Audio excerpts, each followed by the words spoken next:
Today we'll carry on with part of my book, Letters of Fire. The book which has mystical insight into the Hebrew letters. One can get it in my site, Glazersn, books.com, glazersn.com, or in Kindles and Amazon. So the letter Sheen is very important one. So in fact, we already mentioned about it. But let us see more very, very interesting idea behind this. It was very, very important letter. In fact, the Zohar calls it the letter of truth. Atvatat Ekshot, which is the letter of truth. So, what is really more about the letter Sheen? So the letter Sheen, like all others, has both a negative and positive significance. It is known, we mentioned many times, that God created the world with free will. Yeah, people have free will. Right? They can decide what they want. Yeah? Definitely. Normally people will like what suits them, not always goes with the Torah, but this is a fact. So, this is a letter Sheen. As he said, like all others, as positive and negative. So what is the negative? Let us stick with the negative. The negative aspect is revealed by the Talmud in tractate Shabbos, while the positive aspect is revealed by the Zohar. It is very interesting. So according to the Gemara, the Talmud, the letter Sheen stands for sheker, for lie. Where is the letter Sheen? In the sheker, the first letter. Normally, I mentioned many times, according to Kabbalah, the Hebrew root has 3 letters.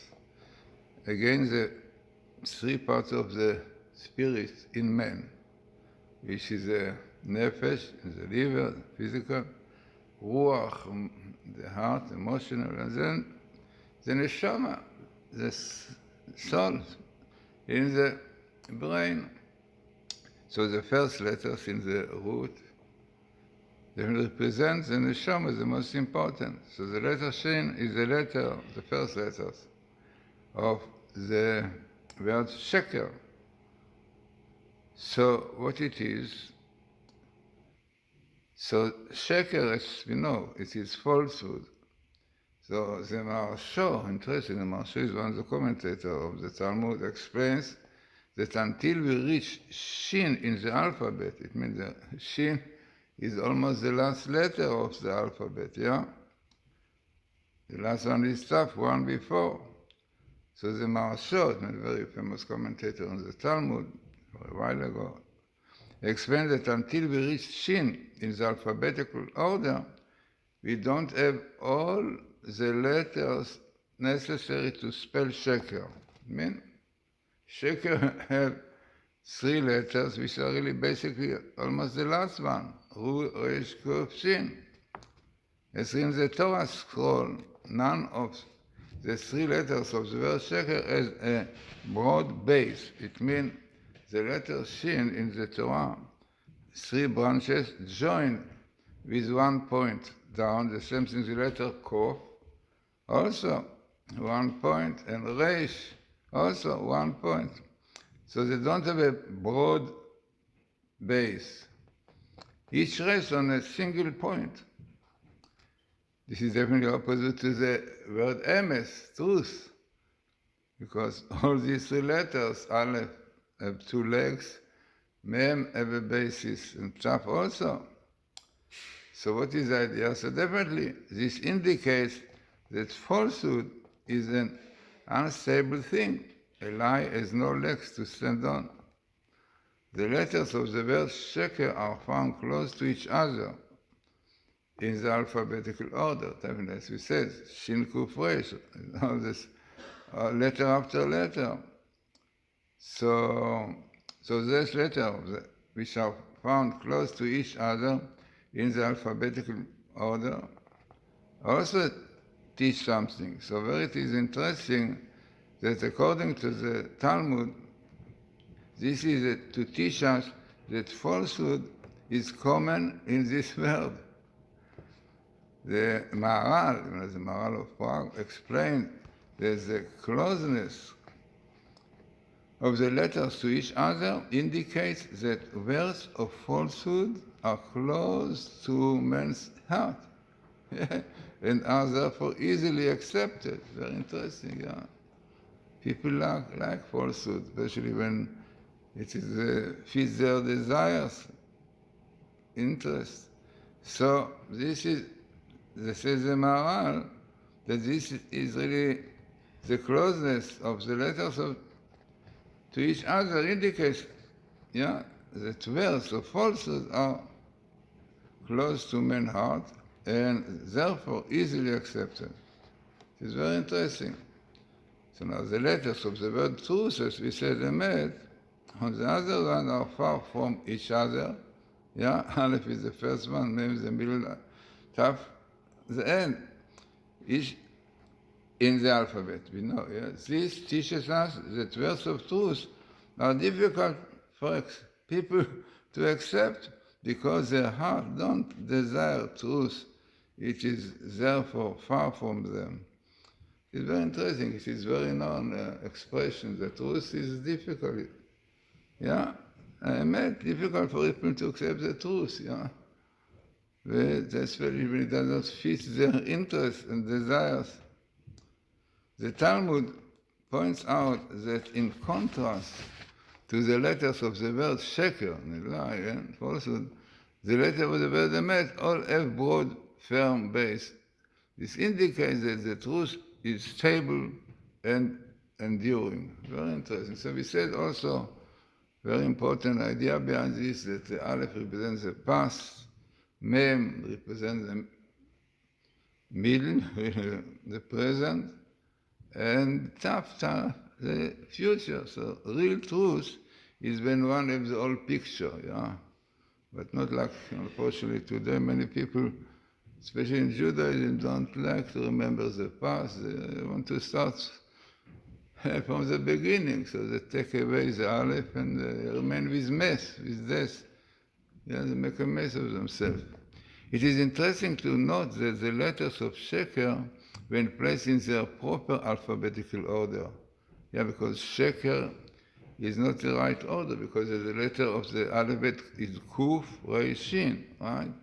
So it is interesting to note that the letter Sheker, when placed on their proper alphabetical order, spell Keresh. Keresh is a board, which usually serves to support and connect things and gives them a firm base. This word is closely related to another combination of the same letters, Kesher. Kesher is connection. A board is used to connect the element of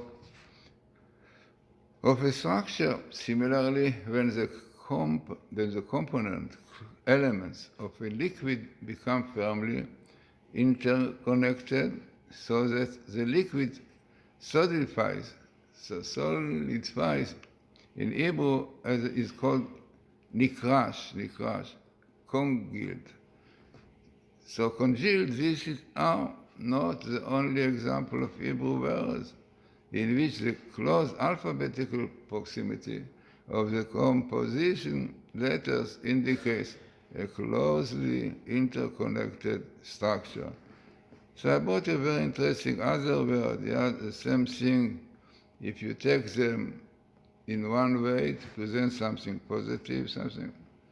Now, interesting is about the name of the letter Sheen, which is the basis of lie, of falsehood. So the name of the letter Sheen means tooth. According to Osio de Rabbi Akiva, Letters of Rabbi Akiva, this is a book. Yeah?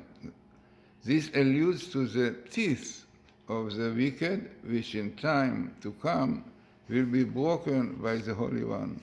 Blessed be He. As it is written, you will break the teeth of the wicked.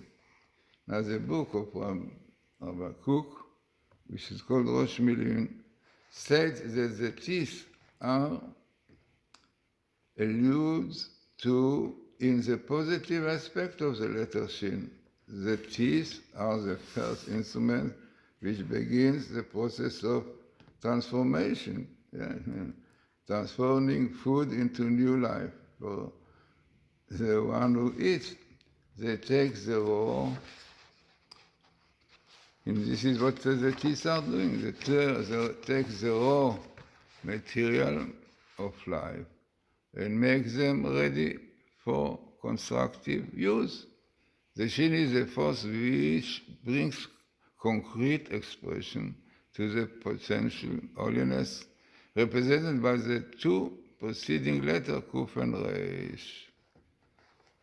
So, it is so interesting to see what the Zohar says on the letter Sheen.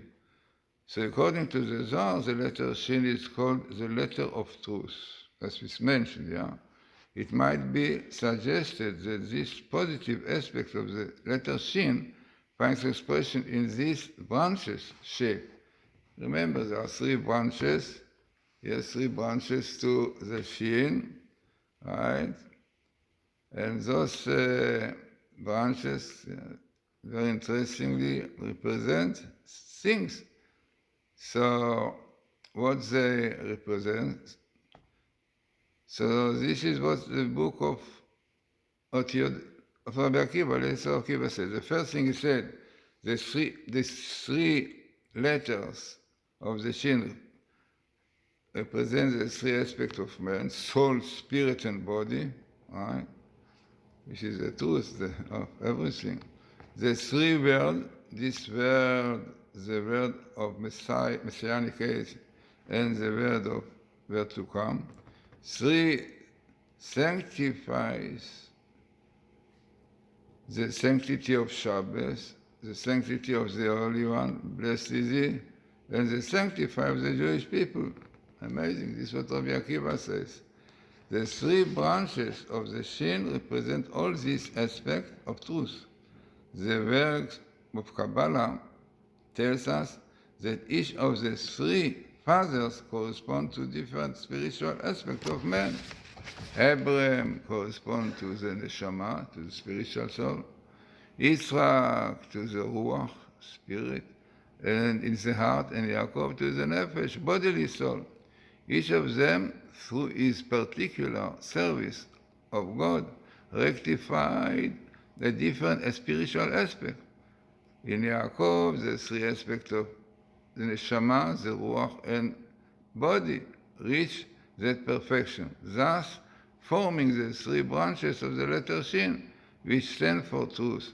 As it is known, the special trait of Jacob is truth, as is written, you gave truth to Jacob.